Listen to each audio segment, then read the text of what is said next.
네, 오늘 하루도 말씀으로 시작하시는 여러분을 사랑하고 축복합니다. 오늘도 말씀 붙드시고 생명의 삶을 사시기 바랍니다. 오늘 아침에 함께 묵상할 하나님 말씀은 전도서 5장 1절부터 3절까지 보겠습니다. 전도서 5장 1절부터 3절, 구약 952면쯤에 있습니다.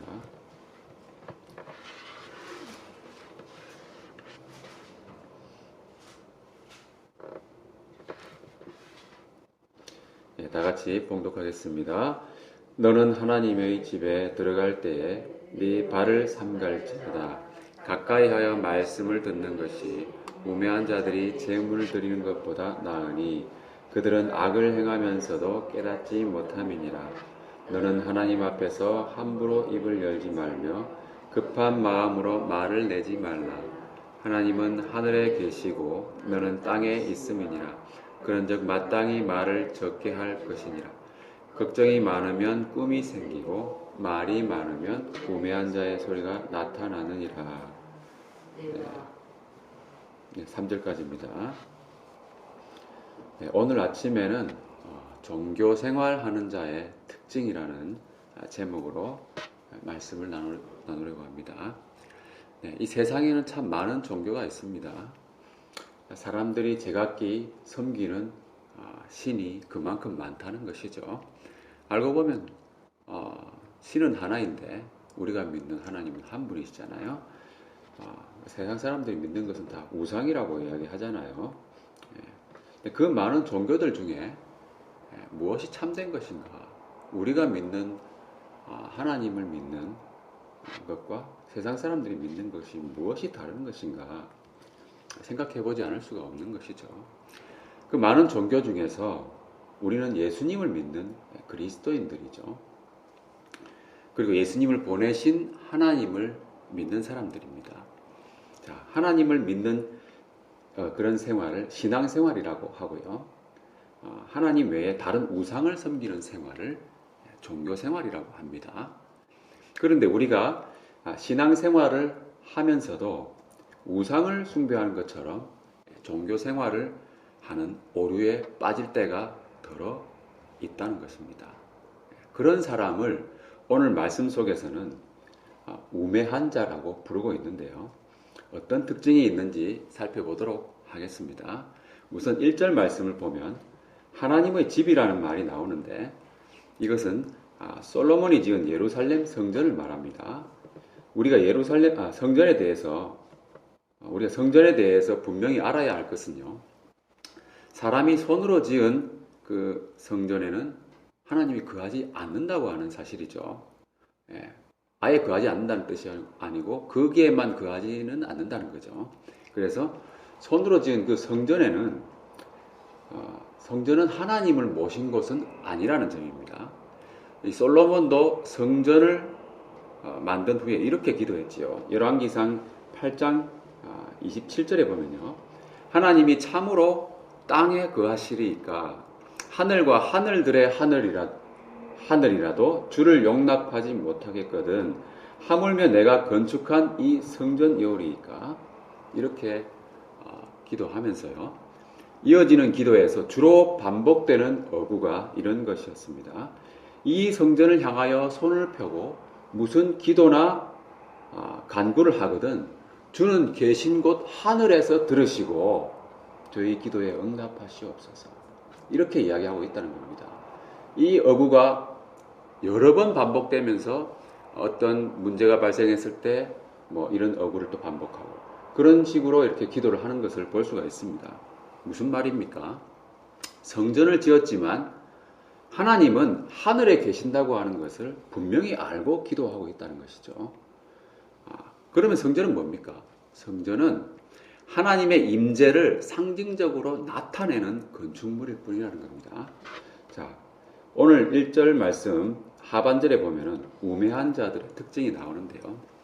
첫째로 그들은 악을 행하는 것을 깨닫지 못하면서도 제물을 드리러 하나님의 집에 온다는 것입니다.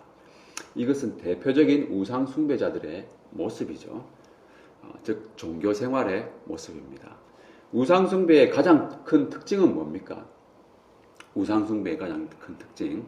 자, 우상은 스스로 움직일 수도 없고, 볼 수도 없고, 말을 할 수도 없고, 들을 수도 없다는 것이죠. 그래서 사람들은 평소에는 자기 욕심을 따라 제 마음대로 살아가다가 우상이 있는 특정한 장소에 와서 제물을 바치고 복을 빕니다. 그리고 마음이 편안해지는, 그 마음을 편안하게 해주는 그런 말을 듣고 또 기도할 때 자기 마음에 있는 것을 털어놓고 속이 후련해지면은 돌아가는 것이죠. 그러면서 힐링을 경험한다는 겁니다. 요즘은 이러한 힐링이라고 하는 것이 다양한 프로그램이 개발이 돼가지고 예를 들면은 자기 성공을 위해서나 또는 자기 만족을 위해서나 자기 치유, 혁신, 명상, 또 요가, 마음을 수련하는 것, 그리고 마사지까지, 심지어 그런 것까지도 어떤 힐링 프로그램과 연관해가지고 유사 종교가 되어가고 있는 것이죠. 아무튼 우상은 스스로 움직일 수도 없고 말도 할 수 없는 그런 존재라는 겁니다. 그러다 보니까 특정한 장소에 모셔놓습니다.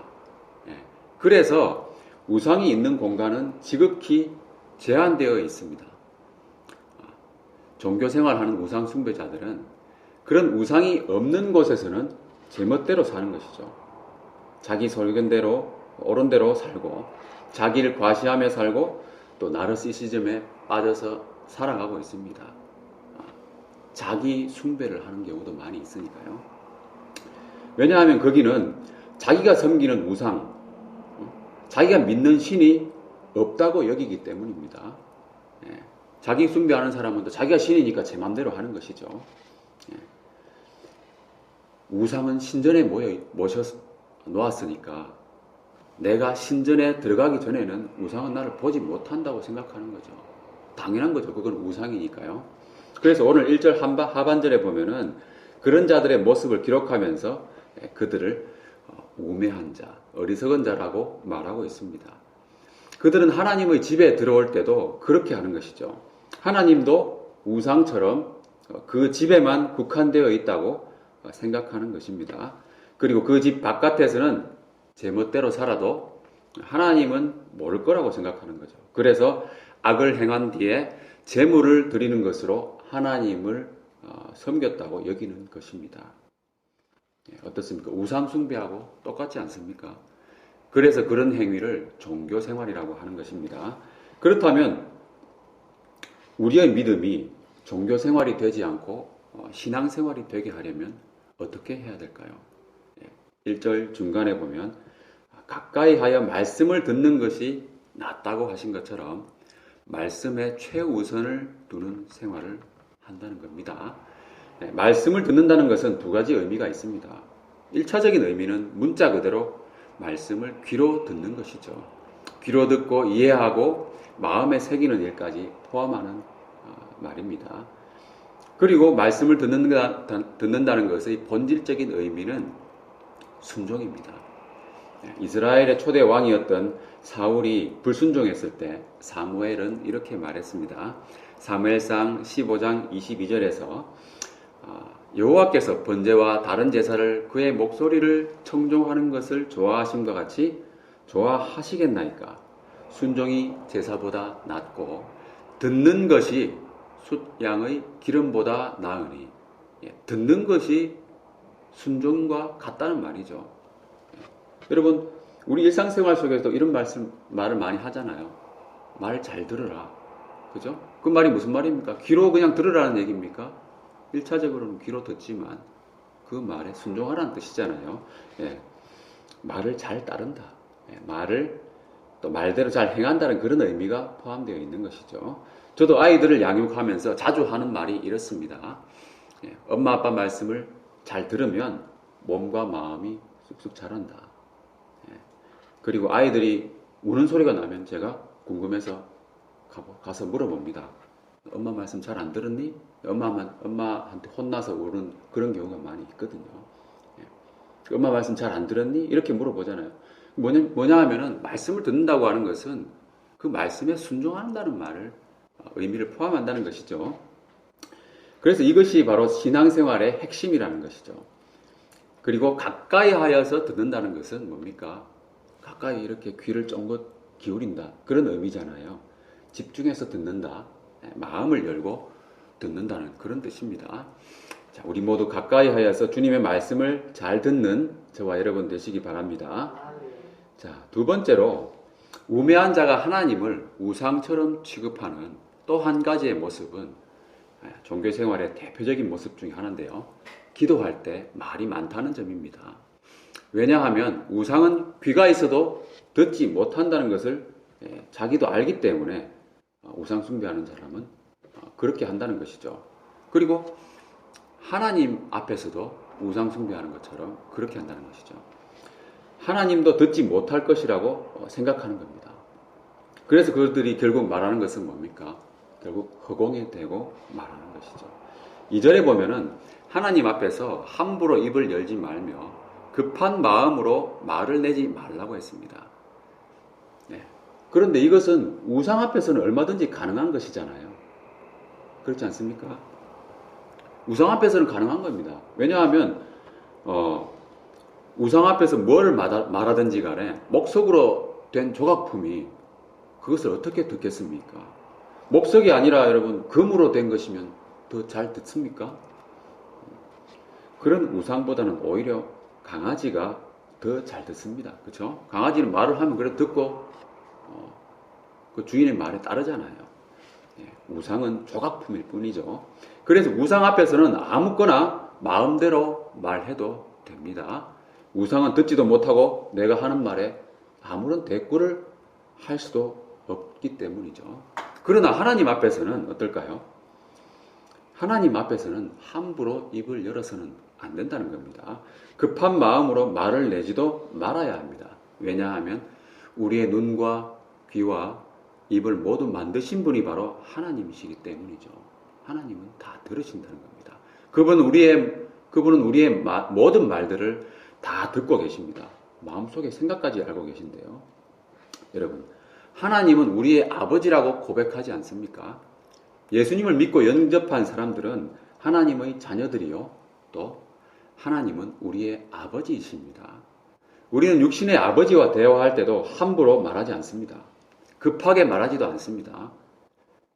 제가 철이 없을 때 이야기인데요. 저희 아버지와 제가 식사를 하는 도중에 어떤 일로 의견 충돌이 있었습니다. 그때 호되게 꾸중을 제가 들은 일이 있는데요. 그때 아버지가 이렇게 말씀하셨어요. 말 좀 그만해라. 너는 내가 한마디 할 때 4마디, 5마디 하잖아. 이런 말씀을 하시는 것을 제가 듣고 정신이 번쩍 들었어요. 아버지보다 제가 말이 많았다는 거죠. 듣는 입장이 되어야 되는데 말하는 입장이 되었다는 겁니다. 우리가 육신의 아버지를 공격이 아닙니다. 공경하면서 말하는 것처럼 하나님께도 그렇게 말씀드려야 한다는 겁니다. 기도를 그렇게 해야 된다는 것이죠. 여러분, 지금의 우리의 기도의 모습은 어떻습니까? 혹시 우상에게 하는 것처럼 하지는 않습니까? 듣지도 못하고 대꾸도 못하는 우상에게 함부로 말하듯이 하거나 또는 급하게 아무 생각 없이 내뱉는 말들이 있지는 않습니까? 그것은 하나님을 우상 취급하는 것이요 대표적인 종교생활의 모습입니다. 하나님이 우상처럼 하나님의 집에 국한된 것처럼 생각하기 때문이죠. 그러나 2절 하반부에 무엇이라고 말씀하고 있습니까? 하나님은 하늘에 계시고 너는 땅에 있음이니라. 우매한 자가 이 말씀을 듣고 깜짝 놀라지 않았겠습니까? 하나님은 집에만 계신 줄 알았는데 그 하나님의 집에만 계신 분이 아니라는 것이죠. 하나님은 하늘에 계신다는 겁니다. 우리가 높은 산에 올라가면 땅에 있는 것들을 넓게 볼 수 있지 않습니까? 이처럼 하나님은 하늘에 계신다고 했는데 하늘에 계신다는 말은 뭡니까? 가장 높은 데 계신다는 뜻이고요. 그리고 하늘 아래에 있는 모든 것을 다 보고 계신다는 겁니다. 그래서 하나님은 천지에 충만하신 분이죠. 땅에 있는 인생들이 하는 말과 행동들을 다 보고 알고 계시니까 함부로 입을 열지 말라는 겁니다. 따라서 우리의 기도 생활은 하나님 아버지와 인격적인 것이 되어야 합니다. 세 번째로 그런 종교 생활을 하는 사람들의 특징은 그들의 마음이 항상 분주하다는 것입니다. 3절에 보면 걱정이라는 말이 나오는데요. 걱정이 많은 꿈이 생기고 그렇게 말하고 있죠. 이 말은 걱정이라는 말은 그 히브리어 원어에 보면은 인연이라고 하는 그 단어인데요. 일이나 직업을 뜻하는 말입니다. 이것저것 그러니까 걱정이 많다는 말은 뭐냐 하면은 이것저것 할 일이 많다는 얘기죠. 그래서 일에 대한 염려로 가득하고 마음이 항상 분주합니다. 그래서 꿈도 많아지고 마음이 혼란스러우면은 또 말도 많아지고요. 걱정이 많으니까요. 또 말이 많으면 실수를 하게 되는 것이죠. 우매한 자의 소리가 나타나는 것이죠. 그래서 마음이 분주한 사람은 말씀을 귀 기울여 들을 수가 없습니다. 그럴 마음이 준비되지 못했기 때문이죠.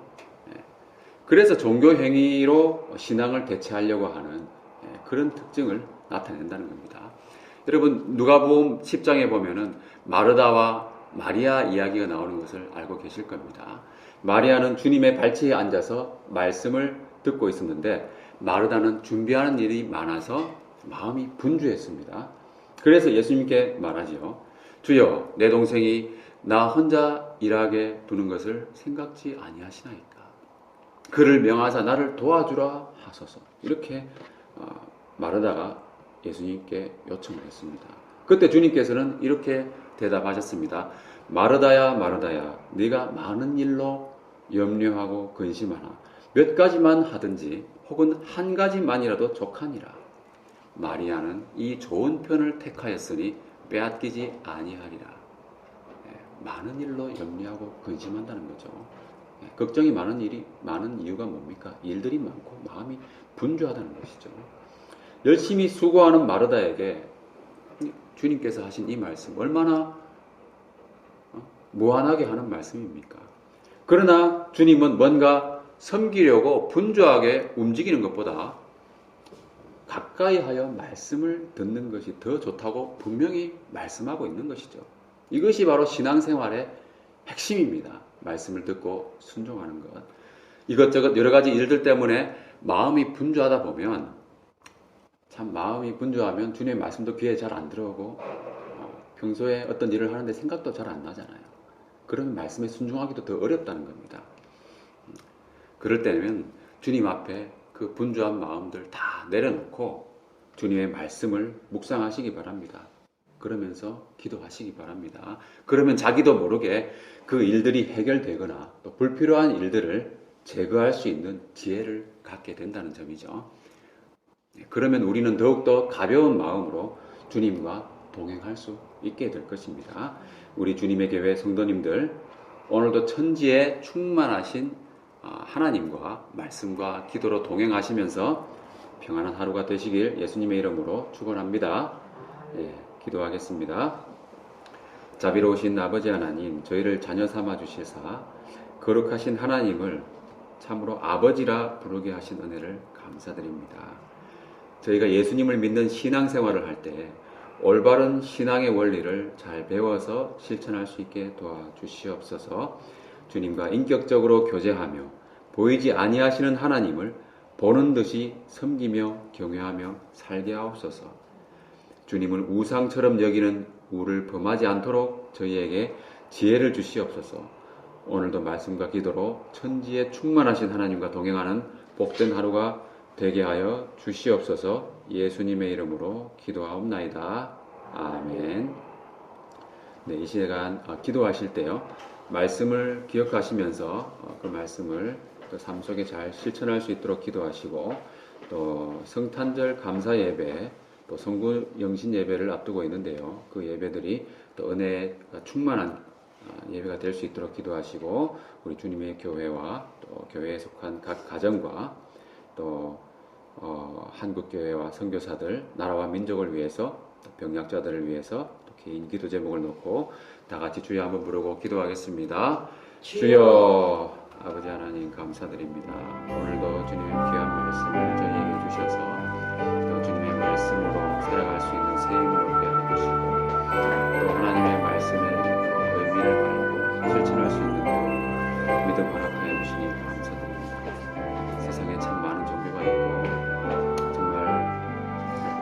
제각기 사람들이 믿고 의지하는 것이 다릅니다.